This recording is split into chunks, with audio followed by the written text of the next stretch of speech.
Welcome back to the Lions Den, everybody. This is Panzer King here. And as you saw from the intro, and you might have guessed, we are going to war. I have decided to play the Axis powers. General Hand Grenade is going to play the Communists. And we have a few other players in mind to play the Allies. We're just trying to find the appropriate time to get everything up and running for that.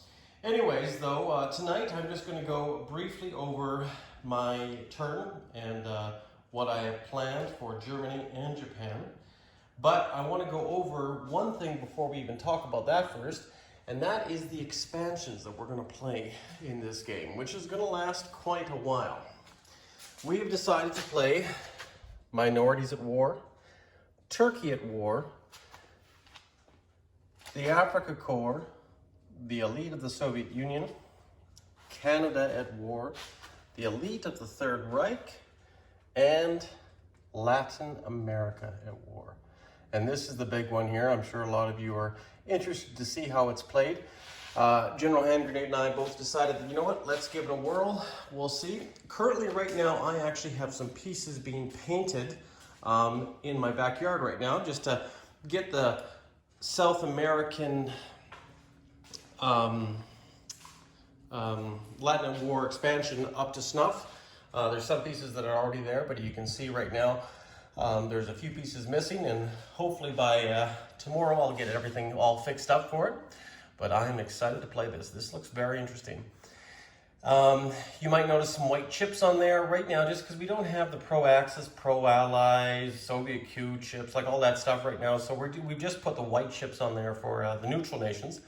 And I believe the Pro-Axis ones are going to be Chile and Argentina. The Pro-Allied ones are, I think, Brazil, Mexico, Cuba, etc., etc. So, but yeah, anyways, we're going to start and dive right in here with turn one. I'm going to show a few things before we start rolling dice or going over anything. I'm just going to bring you up to here and show you what's going on. We have the the Axis, the Allies, and the Communists all set up here. Each one has their own actual board. This is going to be my tech rolls right here that I would like to get. I have 3 major factories is Germany, and 1 major factory is Japan. So that's what I'm going to be rolling for in this turn. Hopefully I get it. But we do like to play with General Hand Grenade's house rules of where you actually get to roll 1 dice to see what tech that is. So I might as well just do that right now, get that over and done with for both Japan and Germany, and we'll see where we end up. So Germany gets a 4, and what is a 4 up here? 4 is jet fighters. I will take that any day for Germany, and that'll be complete. Obviously, we're not going to play that until we go to war with a major power. but that is kind of a really cool thing for Germany, and especially it's a free one too. Now we'll just roll the Japan free technology roll, and they get a 3. And what is a 3? Heavy armor. Oh, that's kind of a tough one for Japan because I think it's quite expensive for their heavy armor, but whatever, you know, we'll take what we get. So yeah, that's exciting. But before we go into the other things for this game, we have to do a random events roll for South America. And that's what we're going to do right now. Basically, it's anything goes. We don't really know what is all going on, but with what's going to happen here, but anything could happen. 5 war, we could have instant war with Brazil and Argentina.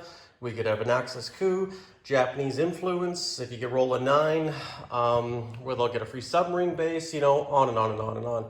So let's just roll and see what we end up with. And we have a 10. Lesser Antilles oil. The vulnerable oil refinery in Lesser Antilles is easy prey for German submarines with deck guns. German submarines that convoy raid in Sea Zone 76 this turn gain a +2 modifier. Interesting. So that's the random event there. I don't know if it really affects it because we're at war or not at war, but whatever. We'll keep that in mind and we'll go from there. Okay, now back to Germany. Quite a few things here to do, and I'm a little bit rusty because we haven't played a game in so long here, but I'm just going to go over Germany's buy. As I said before, Germany has 3 tech rolls, which we can do now or later. It really doesn't make a difference. Germany is going to upgrade its factory in Eastern Germany from a medium to a major. So it can have 4 major factories to pump out units, but also for its tech rolls. Germany is also going to be doing a battle cruiser. The Führer talked to Dönitz and discussed about putting or commissioning the Graf Spee as its first battle cruiser or pocket battleship. So that's what it's going to be starting in commissioning. Germany's also going to lend lease or give them a cavalry as part of their donation to the Spanish Civil War. And over here we have influencing roles because we're playing Turkey War and the Latin American War. I maxed what I could, $3 this pop, to see if we can influence Argentina and see if we can influence Turkey. So we'll see how that goes. Anyways, let's just dive right in here. Let's just do the technology rules for Germany, get them out of the way. No real particular order. We'll just do it in sequence. And we'll probably do wartime economy first, then improved factories, then improved construction. They're all 7+, so we'll see which one it is. For wartime economy, we did not get wartime economy. For improved factories, we have improved factories, or at least one step further.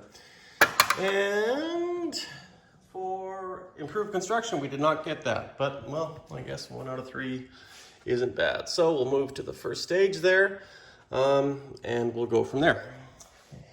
Back to the map here. Not a lot's going to go on to.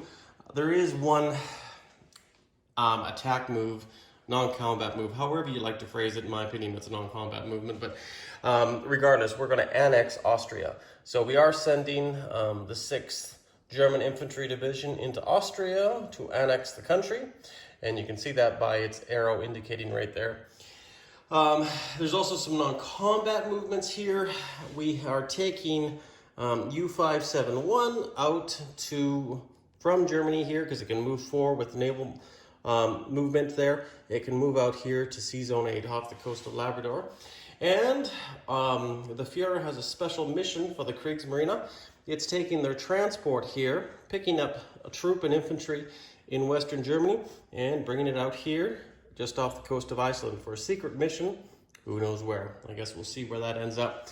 And you can see by the yellow arrows here, I've shown everything and it tracks where everything is going.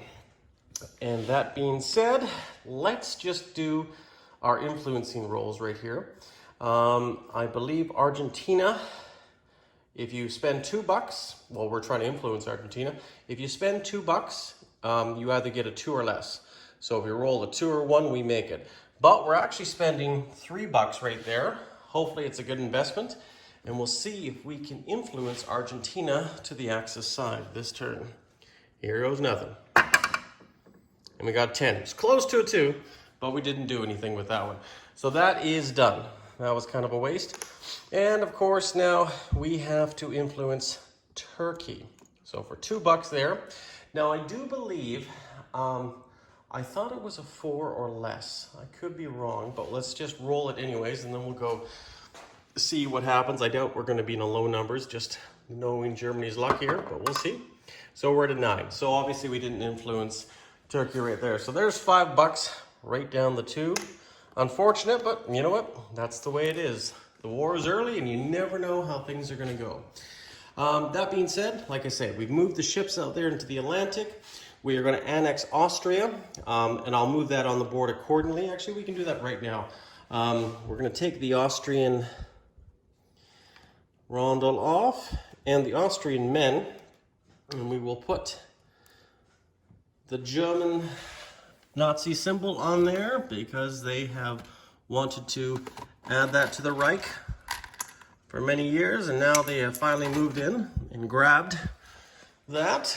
So we will put down 2 German infantry, and there we have it. We'll obviously correct the income here. Germany can move up 22. There is going to be some penalties for annexing Austria. The Allies will be going up appropriately, so ultimately we'll worry about that on the Allied turn for now, but just to let you guys know, that is one thing. But yeah, progression-wise, we are going to be increasing our production in the east with our major factory. We are going to be putting down a battle cruiser, or a pocket battleship in my opinion, for the Germans. Now we also have 2 units here, a submarine and a destroyer in the place units phase. And we are going to put that down right, well, it really doesn't make a difference right now, but I'm actually going to put them out here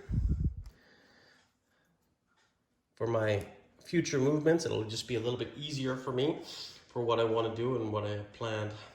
Currently right now, just to give you an update on what's going on here, usually if there's 3 or more units or ground units, I kind of make them into an army group.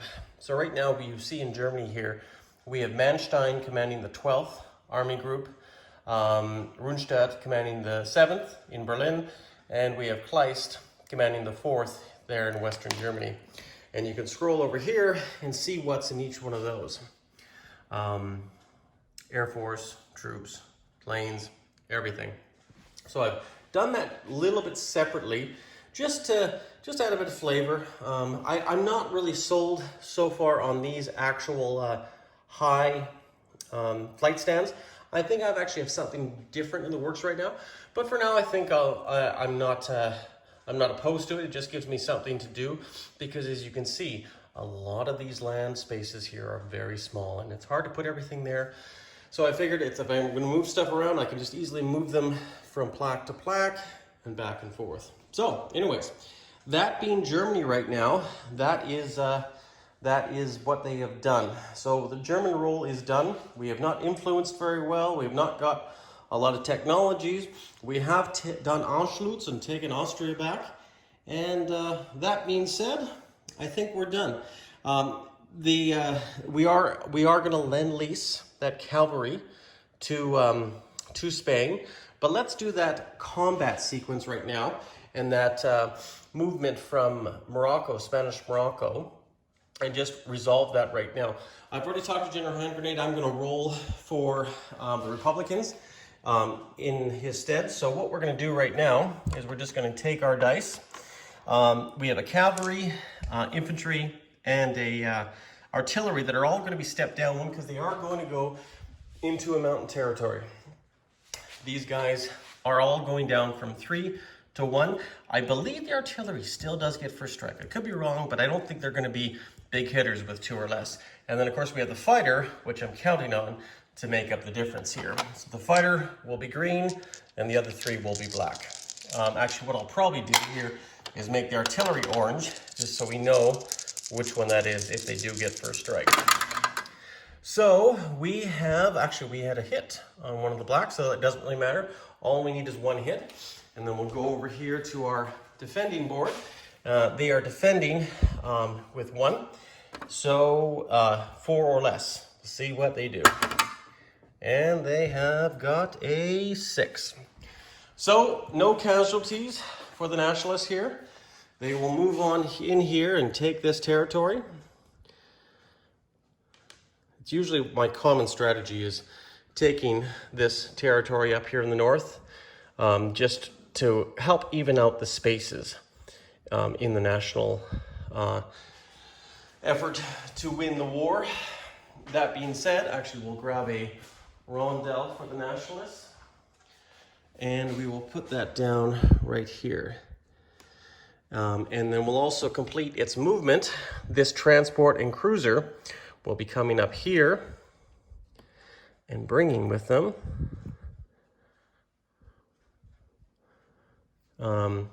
these guys, and we'll land them right here along with the plane.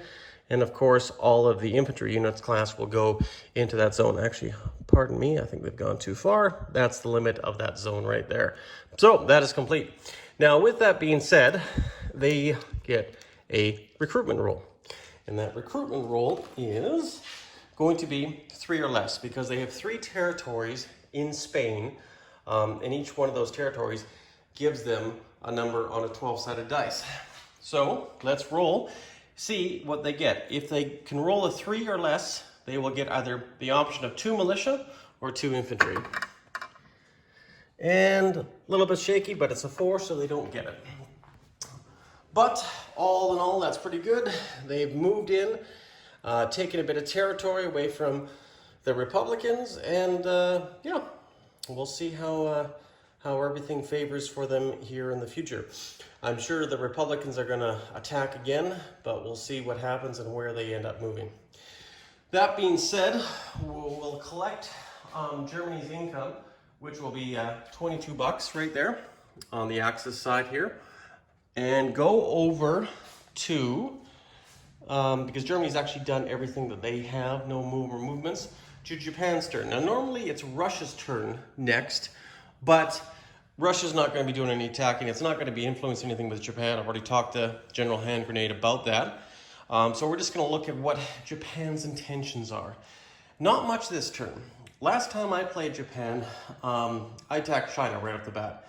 I'm not going to do that this turn. I'm actually going to do something a little bit different, and I'm not going to give away what my strategic plan is yet, but I will let you guys know maybe in the future here, or maybe you guys will pick up on it. But what I am going to do currently right now is I'm going to send the Japanese submarine I-19 and I-26, which are down here, into these sea zones, into Sea Zone 95 and into Sea Zone 100. We'll do that right now because, like I said, there is no combat movements, and we'll just get that over and done with. You may know why I'm doing this. I'm starting to put up a blocker there so that the Americans, when we go to war, can't lend-lease very easily or at all to Australia. That's one thing I learned with my last game. We'll see what happens. I might even move those subs to a different location, depending on what I have planned right now. So anyways, but just to go over a little bit ahead of myself, what Japan's buy was. Japan's buy was, they only have 16 bucks. So they decided to upgrade that medium factory here in southern Japan to a major factory this turn. And also they bought 2 Marines with it as well. They also have a tech roll, which we can do right now. Japan, as I said before, would like to see if they can get improved construction. And improved construction is 7 or more, so let's roll that and see what we get. And we do, 10. So Japan gets improved construction in its first slot. There we go. So that's good. That's good for Japan. Like I say, there's not going to be too much else what Japan wants to do this turn. And it doesn't really need to do too much currently right now. But I wanted to show you what it is planning on doing right now. And I'll actually make the moves here in real time.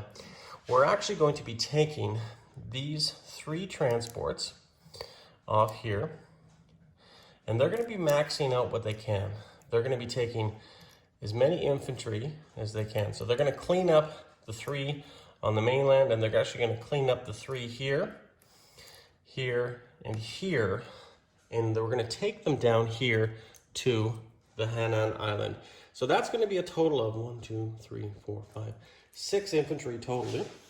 Our total. So what we're going to do is, just for easy sake, we're going to put down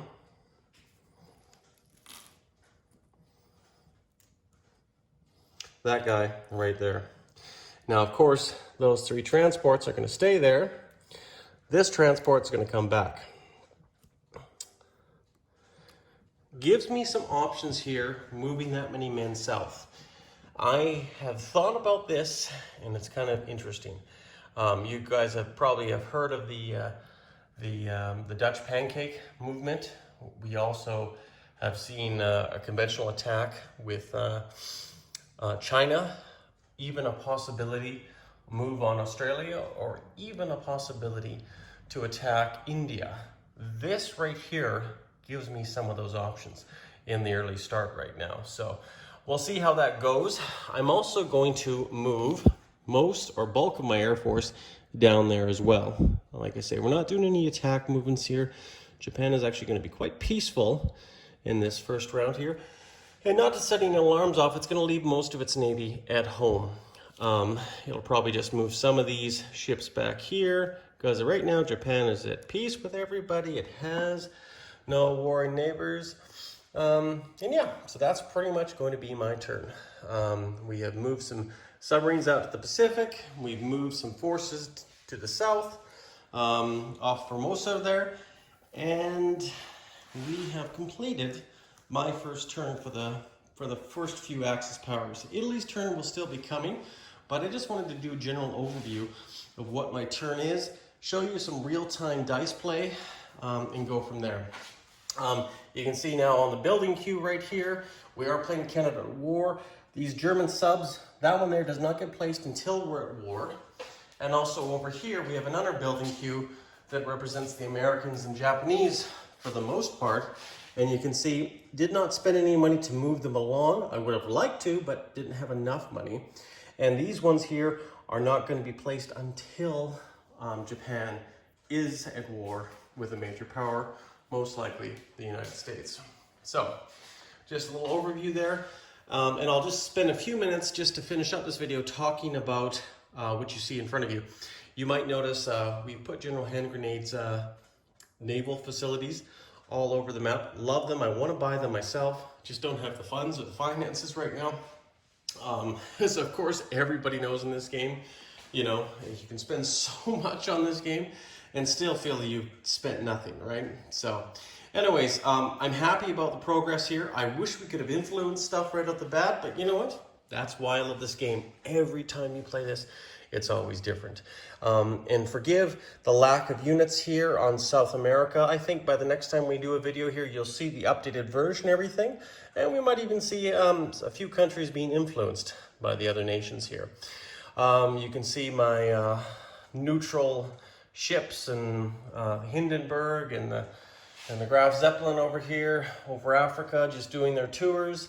But yeah, anyways, guys, I enjoyed this little intro for you and let you know now that the war room is now effectively in use, and we are going to war here this June 20th, 2020. Panzer King here, signing out from the Lion's Den. Take care, everybody, and hopefully you guys had a good weekend.